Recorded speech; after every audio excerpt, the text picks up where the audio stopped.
بسم الله الرحمن الرحيم.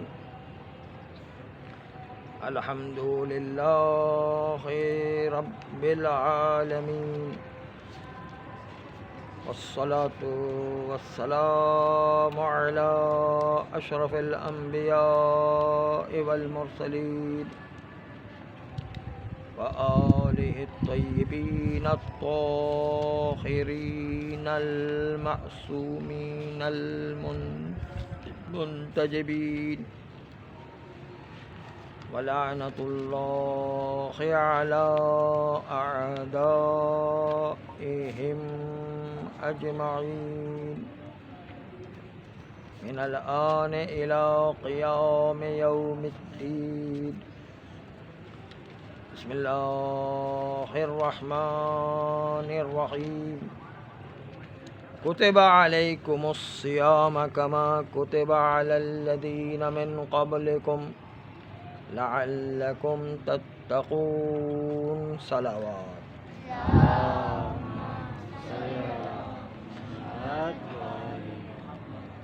ماہ رمضان روزے میں تقوی کی پریکٹس کرنے کا نام، تاکہ انسان اپنے نفسوں پر کنٹرول کرنا سیکھ جائے.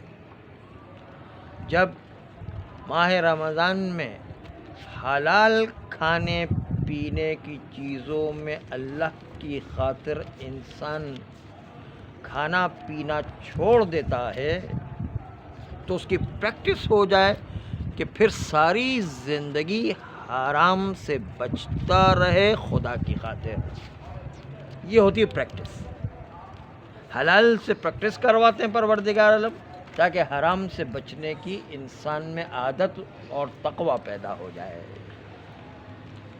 ایک دن جناب سلمان فارسی کو، جن کی قبر اس وقت روضہ ان کا مدائن شہر میں ہے، جو مدینہ شہر سے کچھ فاصلے پر دور ہے. جیسے یہاں سے فرض کریں کہ 400-500 میل کا فاصلہ ہوا کرتا ہے، اس طرح مدینہ شہر سے مدائن شہر وہ اتنا دور تقریباً ہے. شہر مدائن میں مولا علی نے جناب سلمان فارسی کو گورنر بنا کے بھیجا. سلمان فارسی وہ شخصیت تھی کہ جو السلمان منا اہل البیت، سلمان ہم اہل بیت علیہ السلام میں سے. اس لیے وہاں مدائن میں سلمان فارسی کی زیارت کے لیے جانے کا اس وقت سعودی عرب نے راستہ بند کیا ہوا ہے، لیکن امید ہے انشاءاللہ کبھی راستہ کھل جائے گا تو آپ مدائن میں جناب سلمان کی زیارت کریں. جناب سلمان جن کی عمر تقریباً 350 سال کی تھی، 350 سال، بلکہ بعض روایات میں 600 سال تک نقل کی. بعض روایت میں 400 سال، بعض روایت میں 500 سال، بعض روایت 600 سال، بعض روایت میں کہ حضرت عیسیٰ علیہ السلام کے زمانے سے پیغمبر اسلام تک سلمان فارسی چل رہے تھے، لیکن 350 کم سے کم عمر تھی ان کی. اور وہ مدائن کے گورنر بنا کر کے مولا علی کی طرف سے گئے، حکومت چلا رہے تھے. ایک مرتبہ مدینہ شہر میں مومنین نے کہا کہ سلمان کی زیارت کیے ہوئے کافی دن گزر گئے، ان کو دیکھنے کو مدینہ شہر کے مومنین پریشان ہو گئے، اور کہا مدائن میں ہمیں سلمان فارسی کی زیارت کرنا چاہیے، سلمان فارسی سے ملاقات کرنا چاہیے. چنانچہ مدینہ شہر کے تمام مومنین نے مل کر ایک نمائندہ انتخاب کیا جس کا نام تھا اسبغ ابن نباتہ. یہ اسبغ وہی اسبغ ہے کہ جو مولا علی کے سر پر 19ویں رمضان کو ضربت لگی اور 21ویں کو مولا علی کی شہادت ہوئی. شہادت میں سب سے آخری وہ صحابی جس کی مولا علی سے ملاقات رہی وہ اسبغ ابن نباتہ ہے. اسبغ ابن نباتہ اتنے مولا علی کے قریب ساتھی تھے. جس طرح سلمان و ابو ذر تھے، اس طرح اسبغ ابن نباتہ بھی مولا علی کے بہت قریبی ساتھیوں میں سے تھے. اسبغ ابن نباتہ کو اختیار کیا. مدینہ کے مومنین نے کہا جاؤ آپ مدائن، اور مدائن میں جا کر سلمان فارسی سے ملاقات کرو اور ان کا حال و احوال معلوم کر کے آؤ کہ ان کی کیا کیفیت و کیا حالت ہے. اسبغ ابن نباتہ چلے، کیونکہ فاصلہ بہت دور کا فاصلہ تھا. 500 میل اس زمانے کے اعتبار سے سفر کرنے کے لیے ٹائم لگتا ہے. کبھی کبھی 2 3 مہینے لگ جایا کرتے تب جا کے انسان اتنی دور پہنچا کرتا ہے. آج کی طرح نہیں کہ بوئنگ طیارے میں بیٹھے 2 گھنٹے میں دوسری جگہ پہنچ گئے، ایسا تو نہیں تھا. چنانچہ اس زمانے میں 2 3 مہینے لگتے تھے.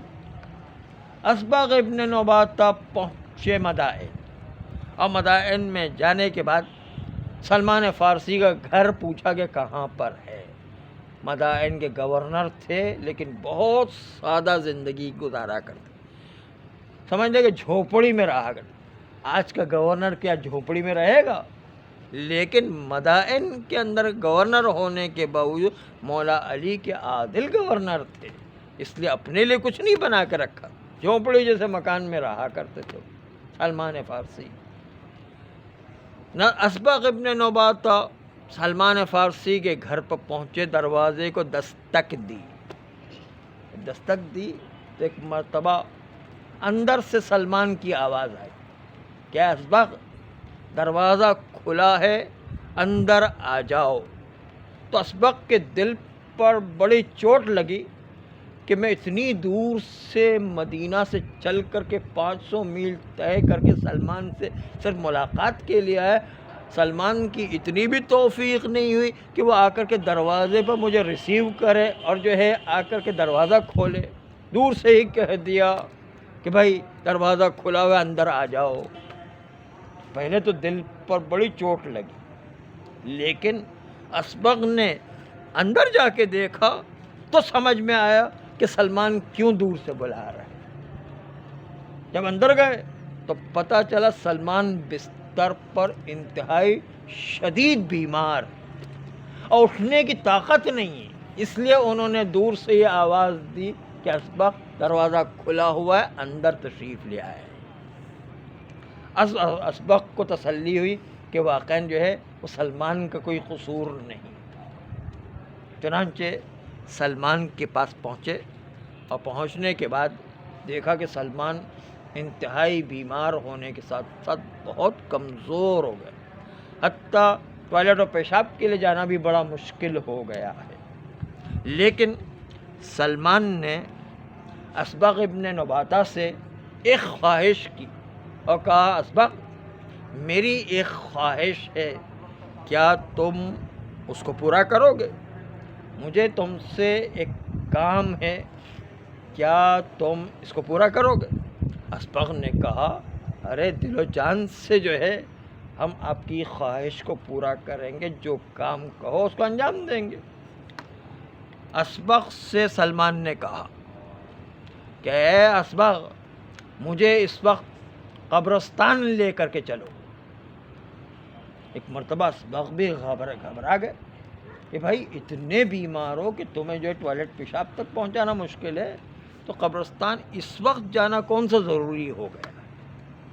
کہا کہ اے سلمان اس وقت تو مناسب نہیں، تمہاری طبیعت ٹھیک ہو جائے گی پھر قبرستان چلیں گے، ابھی جو ہے اس وقت قبرستان جانا کون سا ضروری ہے.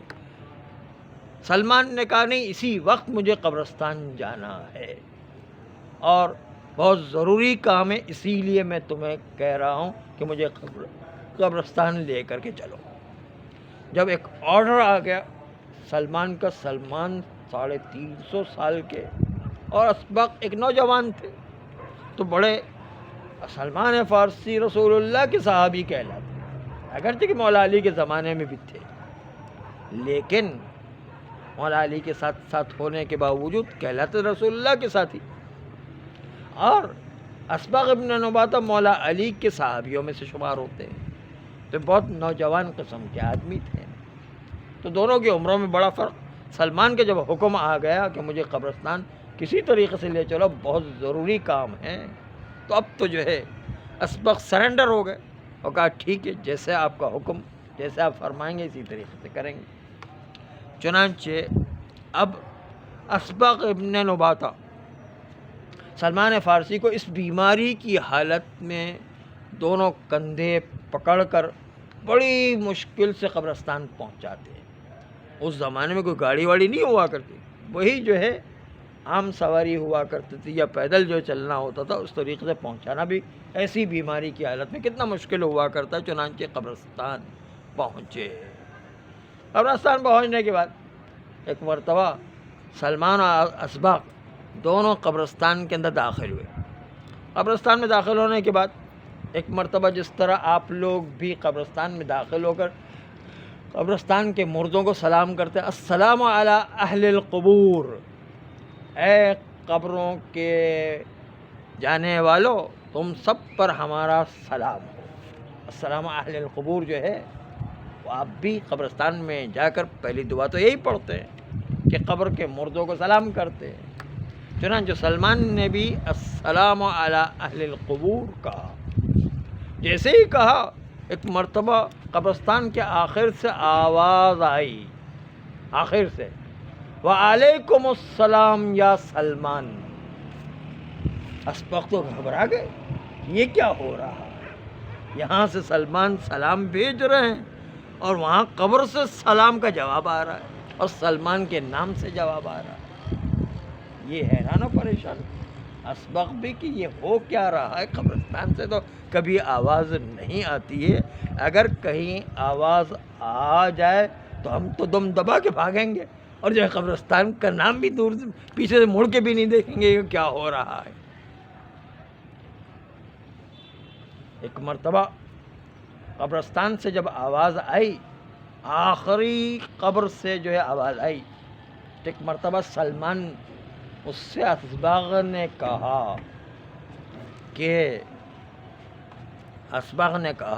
اے سلمان یہ ہو کیا رہا ہے؟ میری تو کچھ سمجھ میں نہیں آ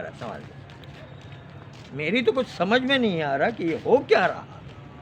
ایک مرتبہ سلمان نے کہا کہ اسبغ اب میری عمر کا آخری آج دن ہے، میری آج موت ہونے والی. ایک مرتبہ اسبغ بھی گھبرا گئے. کہا سلمان یہ تمہیں کہاں سے پتہ چلا کہ آج تمہاری موت ہونے والی ہے؟ کہا رسول اللہ صلی اللہ علیہ وآلہ نے ارشاد فرمایا تھا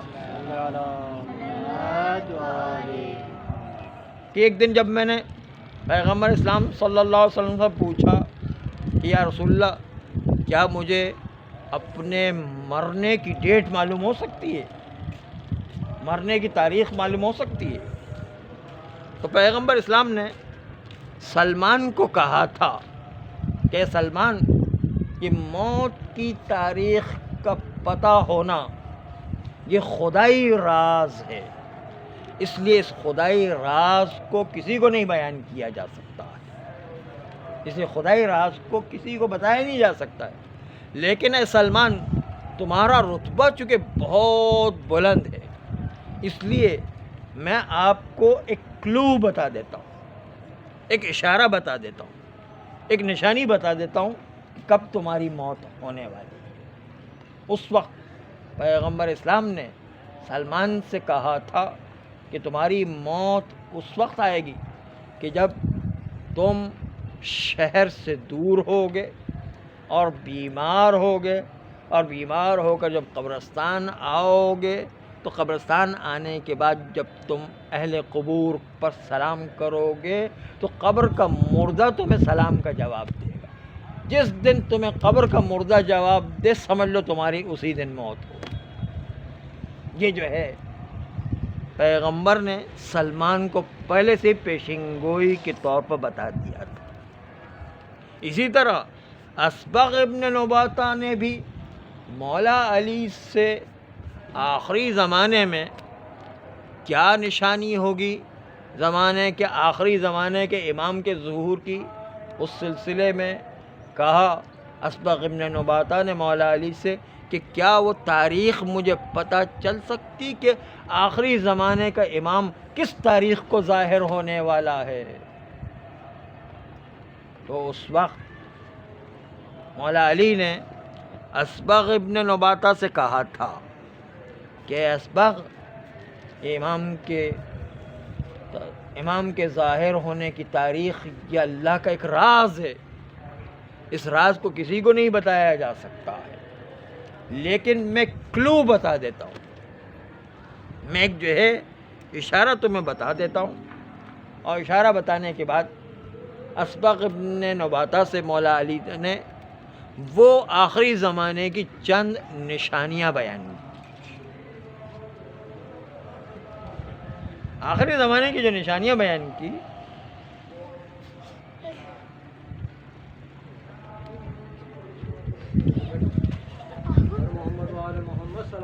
اللہم صل علی محمد۔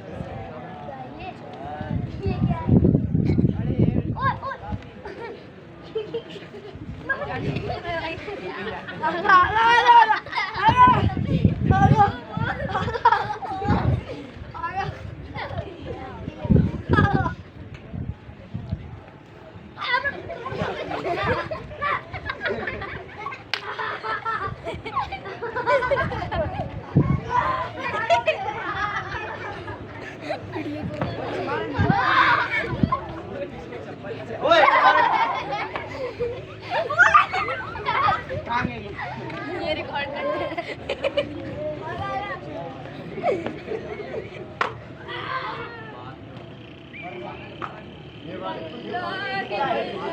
بیٹھو بیٹھو۔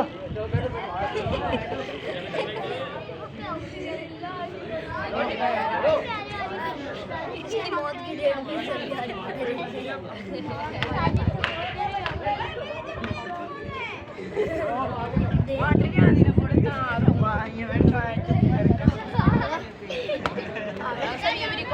تھا۔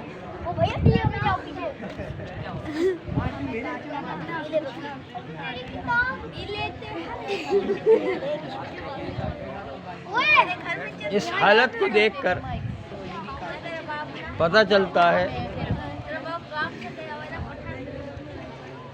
اس حالت کو دیکھ کر پتہ چلتا ہے کہ آپ لوگ جہاد کے محاذ پر کس طرح جنگ کریں گے۔ جب ایک چھوٹے سے کیڑے سے جو اتنا ڈر رہے ہیں تو جو ہے محاذ جنگ میں تیر و تلوار اور ایٹم بم کا مقابلہ کیسے کریں گے؟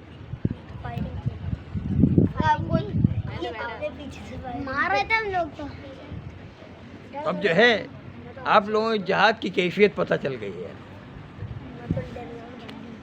اب جو ہے بات یہ چل رہی تھی کہ اسبغ ابن نباتہ، اس سے بھی مولا علی نے آخری زمانے کے امام کے ظہور کی نشانیوں کو بیان کیا، اور وہ ڈیٹ نہیں بتائی کہ کس ڈیٹ کو امام علیہ السلام تشریف لائیں گے، اور ظہور کی علامتوں کے لیے جو ہے 600 روایتوں سے بھی زیادہ موجود ہیں کہ جو آخری زمانے کی نشانیاں بیان کی گئی، بہت زیادہ روایتیں اس سلسلے سے، اس میں ہر جگہ کے لحاظ سے مختلف جو ہے روایات میں نشانیاں بیان کی گئی۔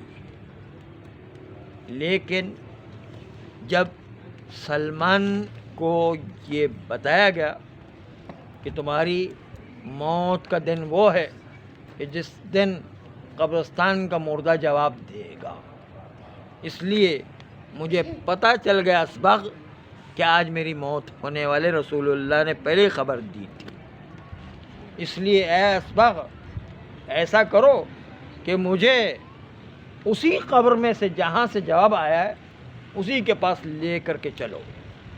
اب اسبغ اس کا بھی جی چاہ رہا تھا کہ دیکھیں کہ قبر کا مردہ ہے کون اور اس کے اندر ہوتا کیا ہے۔ سلمان کے حکم پر اس آخری قبر کے پاس پہنچے کہ جہاں سے یہ آواز آ رہی تھی۔ ایک مرتبہ سلمان اس کو اسبغ ابن نباتہ اس قبر کے پاس لے کر کے چلے. جب وہاں پر پہنچے تو ایک مرتبہ سلمان نے جب سلام کا جواب سنا تھا تو ایک مرتبہ قبر کے مردے سے کہا، اے شخص، میں رسول اللہ کا صحابی ہوں اور رسول اللہ کے اہم ترین صحابیوں میں سے السلمان منا اہل البیت ہوں. اس لیے میں تم سے سوال کرتا ہوں کہ یہ بتاؤ کہ قبر میں جانے کے بعد جب تمہاری روح کو قبض کیا گیا تو روح کے قبض کرنے کی تکلیف کیا ہوئی تھی، اس کو بیان کرو. ایک مرتبہ منو نیچے دبا ہوا آدمی وہ کہتا ہے کہ منو نیچے دبا ہوا کہتا آہ آہ آہ، کراہنے کی آواز آئی اور کہا، اے سلمان، تم نے یہ کیا سوال کر لیا ہے؟ آج 100 سال گزر گئے ہیں لیکن اس کے باوجود ملک الموت نے جو میری روح کو قبض کیا، اس روح کو قبض کرنے کی اتنی شدید تکلیف تھی کہ 100 سال کے بعد بھی اس عذاب کو میں بھول نہیں سکا. اتنی شدید تکلیف تھی، جیسے لگتا تھا کہ میری بدن کی ہر ہڈی کو توڑ دیا گیا ہے.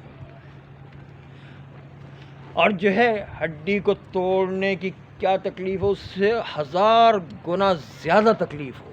ایسی شدت کی تکلیف. انسان زندہ کو، دوسری روایت، انسان زندہ کو اس کی کھال کو کھینچ کے اتارا جائے تو کیسی تکلیف ہوتی ہے. اس سے زیادہ 100 گنا جو ہے زیادہ تکلیف جب انسان کی روح نکالی جاتی ہے. تو ایک انسان کو زندہ کسی آگ پر بھونا جائے، آگ پر جو پکایا جائے تو کیسی انسان کو تکلیف ہوگی. اس سے 100 گنا زیادہ خالی روح کے نکلنے کی تکلیف ہوا کرتی. اور اس کے بعد آپ نے پوری والوں کے پاس کھولتا ہوا تیل دیکھا ہوگا کہ جہاں پر پوری تلی جاتی، اس کے اندر کھولتا ہوا گرم تیل، اس کے اندر انسان زندہ کو ڈال دیا جائے، اس کی گرمی کے سے انسان پگھل کر کے پانی ہو جائے، اس میں کیا تکلیف ہوگی. اس سے 100 گنا زیادہ انسان کو روح نکلنے کی تکلیف ہوا کرتی. انسان کو اگر کینچیوں سے ایک ذرے کو کاٹ کے نکالا جائے اور انسان کے بدن کے ہر حصے کو کینچی سے کاٹا جائے تو انسان کو کیا تکلیف ہوتی. اس سے 100 گنا زیادہ انسان کے روح کے نکلنے کی تکلیف ہوگی. انسان کو زندہ آری سے 2 ٹکڑے کیا جائے تو کتنی زیادہ تکلیف ہوگی. اس سے زیادہ انسان کو روح نکلنے کی تکلیف ہوا کرتی. انسان کو قیمہ بنا دیا جائے، تار کر دیا جائے، تار کر دینے کے بعد کتنی تکلیف ہوتی ہے.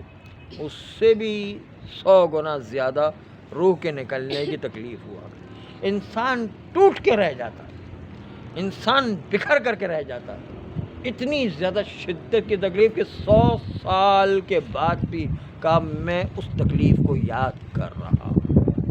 اور جو ہے اتنی شدت کی خالی روح کے نکلنے کی تکلیف ہوا.